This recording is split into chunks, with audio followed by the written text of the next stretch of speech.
O apagamento da população negra na Argentina.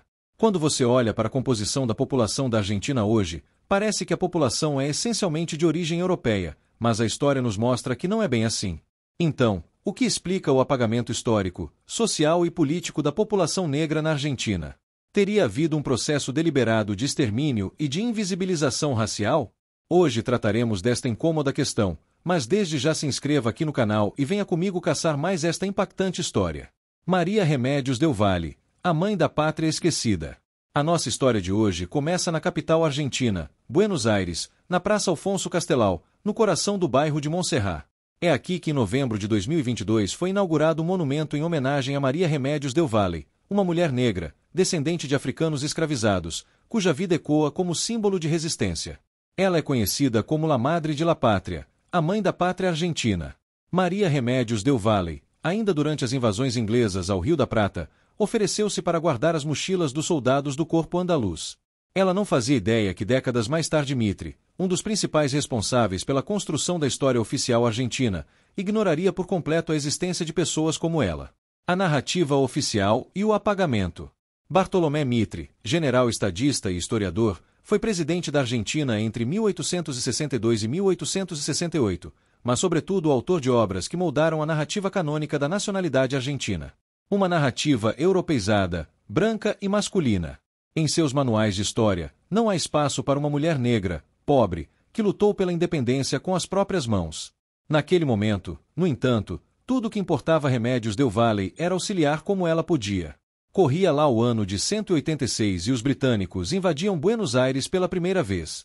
Anos depois, em 6 de julho de 1810, apenas 3 meses após a Revolução de Maio, Maria Remédios decidiu juntar-se ao marido e aos 2 filhos nas fileiras do Exército Auxiliar do Norte, a principal força militar organizada pela Junta Revolucionária para enfrentar os realistas espanhóis nas regiões atual norte da Argentina e também Bolívia. A sua presença era uma anomalia dupla naquele momento. Era mulher e era negra.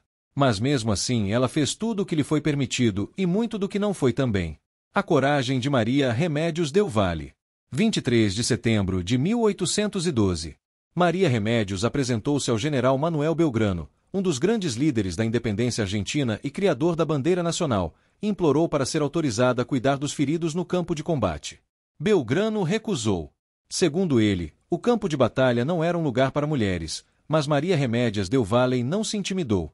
Ela atuou na retaguarda, desobedecendo ordens diretas e logo se tornou uma figura lendária entre os soldados que passaram a chamá-la de Madre de la Pátria ou Mãe da Pátria. Batalhas e sacrifícios. Foi a única mulher reconhecida nas fileiras de Belgrano. Em meio à guerra, ela perdeu os filhos e também o seu marido. Sobreviveu à dor, às balas e à derrota. Lutou nas batalhas de Salta, Vilcapugio e Aioma. Após esta última batalha, ela foi capturada pelos realistas, recebeu 6 ferimentos de bala e foi publicamente açoitada por 9 dias consecutivos. Sobreviveu ao que deveria ter sido sua execução por exaustão e infecção e ainda assim escapou. Diferentes formas de contribuição. Em uma época em que mulheres de elite como Mariquita Sánchez de Thompson se tornou célebre por ter cantado o hino nacional argentino em sua residência aristocrática, contribuíam também ali com a causa doando armas, solicitando apenas que seus nomes fossem gravados nos rifles. Enquanto isso, Maria Remédios del Valle, uma mulher negra, pegou o rifle em mãos e foi à luta. Enquanto Sánchez e outras mulheres nobres, como Carmen Quintanilla de Alvear, deixavam sua marca na guerra por meio do simbolismo patriótico, Maria del Valle inscrevia a sua na terra ensanguentada dos campos de batalha. Terminada a guerra, ela desapareceu, tornou-se um mito, um espectro.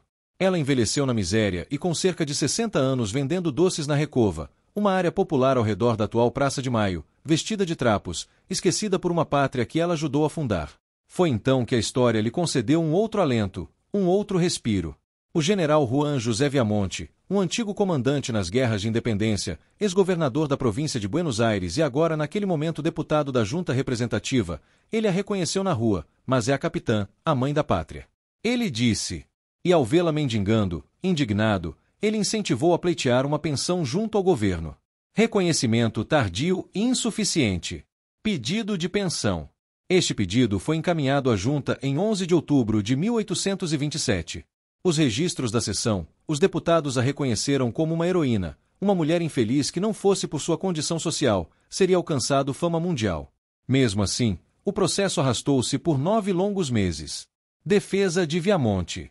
Em julho de 1828, voltou a ser discutido. Viamonte reafirmou o que vira. Do primeiro oficial ao general mais graduado, todos a conheciam.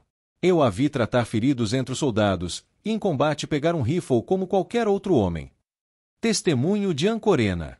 Um outro deputado, Tomás Manuel de Ancorena, um advogado e político de prestígio, membro do Congresso de Tucumã, da elite letrada daquela época, ele declarou que ela era uma mulher singular, cuja bravura a colocava em paridade com soldados mais valentes, e reforçou ainda que o título de capitão do exército fora-lhe concedido pessoalmente pelo Belgrano. Uma reparação simbólica, não justa. A junta enfim aprovou uma pensão de 30 pesos mensais, um valor inferior ao que recebia um trabalhador comum. Uma lavadeira na época recebia 20 pesos. O governador da província recebia 660 pesos. Era um gesto reparatório mais simbólico que justo. Houve quem propusesse uma homenagem condizente, que se escrevesse uma biografia oficial, se construísse um monumento em sua obra. Mas a resposta foi burocrática. É preciso apresentar um decreto separado, segundo o regulamento. E aí o projeto foi enterrado. Não houve monumento. Maria Remédio del Valle faleceu sozinha em 8 de novembro de 1847 e em seus últimos anos ela adotou o nome de Remédio Rosas, em sinal de gratidão ao governador Juan Manuel Rosas, que a havia promovido a sargento-morto-exército em 1829, o mais alto reconhecimento que receberia em vida. 150 anos de esquecimento. A Argentina tem um pai ou até dois, San Martín e Belgrano, mas também tem uma mãe, Maria Remédios del Valle, uma mãe ausente, ignorada graças à burocracia política, e a escritores como Bartolomé Mitri, que não podiam permitir que uma mulher fosse mãe e soldado, heroína e mulher negra, digna e pobre, tudo ao mesmo tempo. Um dos registros mais importantes da escravidão é o Transatlantic Slave Trade Database. Um dos mais importantes registros sobre as viagens, sobre o tráfico de africanos escravizados é o Slave Trade Voyage. E o Transatlantic Slave Trade Database, que é o banco de dados deste repositório, ele ajuda a especificar ainda mais as origens de muitos dos africanos que foram traficados para a Argentina. Esse banco de dados, ele tabula 67.246 desembarques de africanos escravizados ao longo do Rio de la Plata, entre a década de 1650 e o início da década de 1830, cerca de metade chegando antes de 1750 e o restante depois. A supremacia do comércio de escravizados estava nas mãos dos portugueses desde 1595 até meados do século XVII. Mas não podemos ignorar a participação da colonização e da escravização espanhola. E foi justamente a Espanha que colonizou esta região ao sul do continente americano. Buenos Aires, centro do comércio de escravizados. Ponto de entrada. Em Buenos Aires, a atividade de contrabando de escravizados destinados às minas de prata de Potosí, ela estava prosperando. O porto de Buenos Aires, entre o século X e XVII aproximadamente, desempenhava um papel crucial como ponto de conexão para as regiões do interior do continente. Centro de trânsito. A cidade de Buenos Aires, ela atuava como um centro de trânsito, servindo de local de desembarque e passagem para mercadorias destinadas ao interior. Portugal, sendo um dos principais envolvidos no comércio de escravizados entre as nações europeias, levava esses escravizados para suas colônias, principalmente o Brasil. Distribuição continental.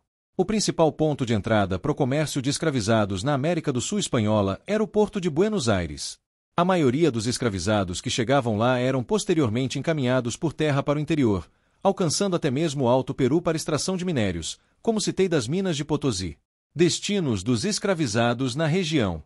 Quando os escravizados chegavam aos portos da Rio da Prata, eles estavam destinados a outras áreas dentro do que agora é o território argentino.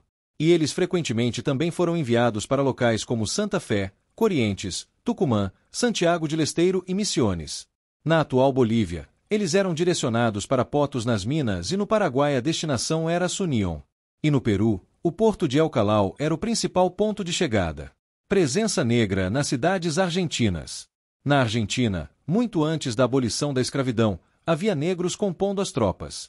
Em 1813, foram incorporados ao Exército Revolucionário de Buenos Aires 116 negros libertos. No final do século XVI e início do século XIX, os negros africanos eram numerosos em partes da Argentina, representando até metade da população em algumas províncias, incluindo Santiago del Esteiro, Catamarca, Salta e Córdoba. Em Buenos Aires, bairros como Monserrat e San Telmo abrigavam muitos escravizados negros, alguns dos quais se dedicavam ao artesanato para os seus senhores. De fato, os negros representavam cerca de um terço da população de Buenos Aires, de acordo com pesquisas feitas no início do século XIX. Abolição gradual da escravidão. 1812. Durante o período da independência da Argentina, que ocorreu ali entre 1810 e 1816, foram estabelecidas várias regras importantes para regular a escravidão. Na verdade, esse início do século XIX foi uma época de muitos regramentos, de muitos ordenamentos jurídicos para limitar a liberdade das pessoas escravizadas que estavam conseguindo as suas liberdades, seja por manições, cartas de liberdades, alforria ou outras coisas. Em 1812, uma medida proibiu a entrada de mais escravizados no país. 1813. No ano seguinte, em 1813, foi aprovada a Lei do Ventre Livre, que tratava sobre os filhos nascidos de escravas, concedendo-lhes liberdade ao nascer. No Brasil só foi promulgada esta lei em 187.172. De 1819 a 1853. Mais adiante, em 1819, a prática da venda de escravizados também foi proibida. E então, em 1853, a Constituição Argentina oficialmente aboliu a escravidão. Em 1861, essa abolição foi estendida à região de Buenos Aires.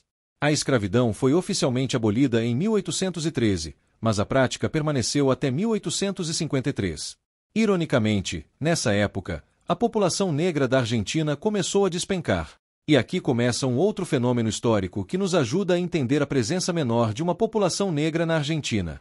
A presença negra na Argentina colonial.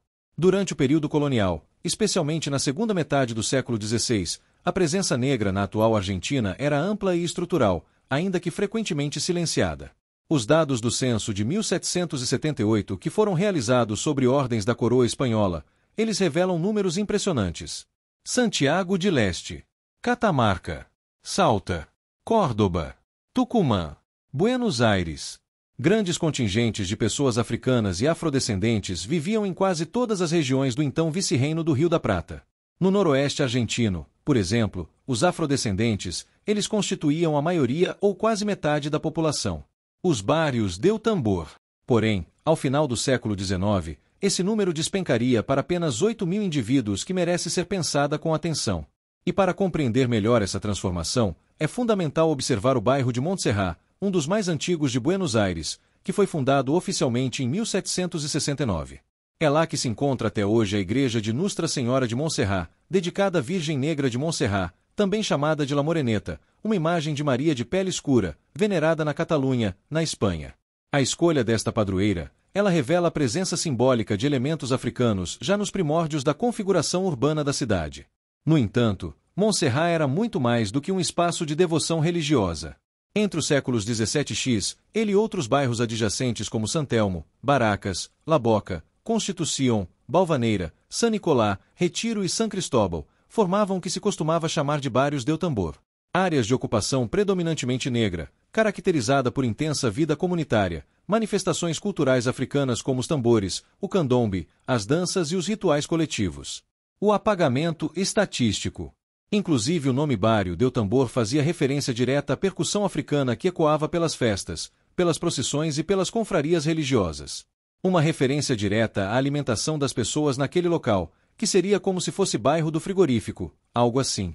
Apesar da sua importância demográfica e cultural, esses bairros nunca foram oficialmente reconhecidos pelas autoridades coloniais ou republicanas, o que evidencia um processo sistemático de invisibilização da presença negra na formação da cidade. E olha só, um exemplo concreto desse apagamento pode ser observado por um censo paroquial que foi realizado em Montserrat no ano de 1770. Os dados indicam o seguinte: 66,4% dos registros sem especificação étnica, refletindo subjetividade dos critérios raciais dos essenciadores. Apenas uma menção à categoria branca em todo o livro. A tragédia em 5 atos. Contudo, é importante lembrar que os censos coloniais eram profundamente influenciados por critérios raciais, instáveis e ideologicamente orientados. As categorias aqui, negro, pardo, mestiço, índio ou branco, variavam apenas entre países, mas dentro do próprio território. E isto ao longo do tempo. No Brasil, por exemplo, a presença de ancestralidade branca já era suficiente para que alguém fosse considerado pardo ou até mesmo branco, dependendo da situação. Nos Estados Unidos, por contraste, o chamado One Drop Rule ou a regra de uma gota de sangue definia como negra qualquer pessoa com ascendência africana. Já na América Latina e Hispânica, prevaleceu a lógica inversa. Uma gota de sangue branco bastava para clarear um indivíduo. Mortalidade infantil. Alta taxa de mortalidade infantil e baixa taxa de natalidade entre as pessoas negras. Doenças e condições precárias. Alta mortalidade entre adultos negros por doenças e condições sociais precárias. Desequilíbrio de gênero. Desequilíbrio entre os sexos, com menos homens negros que mulheres. Guerras. Guerras e a política de recrutamento racializado. Imigração europeia. Imigração europeia massiva e política de branqueamento. As legiões negras nas guerras. Os afro-argentinos, eles participaram ativamente nas guerras argentinas pela expansão territorial e sofreram com altas taxas de mortalidade. Diante da falta de homens disponíveis para o serviço militar, o governo tomou medidas especiais. Eles criaram uma série de regras chamadas decretos de recrutamento que eram direcionados diretamente a pessoas escravizadas. Quando os escravizados eram recrutados, algo importante acontecia. Eles deixavam de ser escravizados e passavam a ser pessoas livres. Porém, ainda tinham que servir ao exército por um tempo mínimo antes de serem completamente livres. Quando o general José de San Martín liderou seu exército através das montanhas até o Chile em 1816 para ajudar o país a se tornar independente da Espanha, quase metade dos soldados que invadiram o Chile eram ex-escravizados, recrutados em Buenos Aires e nas províncias do oeste argentino. Estavam organizados no 7º e 8º Batalhões de Infantaria junto com a 11ª Infantaria. Os negros também foram libertadores da América. Entre 1816 e 1823, as legiões negras ganharam inúmeras batalhas no Chile, no Peru, no Equador e estavam lutando a milhares de quilômetros de onde viviam suas famílias na Argentina. E algo muito assustador é que quando regressaram para casa dos mais de 1000 afro-argentinos que foram nas legiões negras junto com Jorge de San Martín, apenas 50 voltaram para casa. Um genocídio silencioso. Entre 1850 e 1900, nesses 50 anos, houveram diversos jornais afro-argentinos, como Lar Africana, Eu Proletário, Eu Artesano, também conhecido como Eu Tambor ou e também o Eu Candombeiro. No fim da década de 70, a imprensa negra argentina floresceu muito com jornais como La Broma. A comunidade negra se seguia mantendo, apesar de enfraquecida, em uma luta com suas confrarias pelas religiosidades e pelo trabalho, ocupando inclusive uma parte da classe média em Buenos Aires. O que vimos até aqui não é apenas uma história de exclusão, mas de extermínio sistemático. O desaparecimento da população negra na Argentina não pode ser explicado apenas por epidemias, guerras e imigrações. O que ocorreu foi um processo deliberado de eliminação física, simbólica e estatística de um grupo racial que foi essencial na fundação da sociedade argentina e depois descartado por não se ajustar ao ideal de uma nação branca, europeia e homogênea. Trata-se sim de um genocídio silencioso conduzido não por campos de extermínio, mas por decretos de recrutamento, omissões censitárias, políticas migratórias específicas, biopolítica de poder, marginalização social e abandono médico. Foi um genocídio no sentido moderno e jurídico do termo, ou seja, a destruição deliberada, parcial ou total de um grupo humano enquanto tal, com base em sua raça, origem ou condição. E o Brasil não está longe desta história.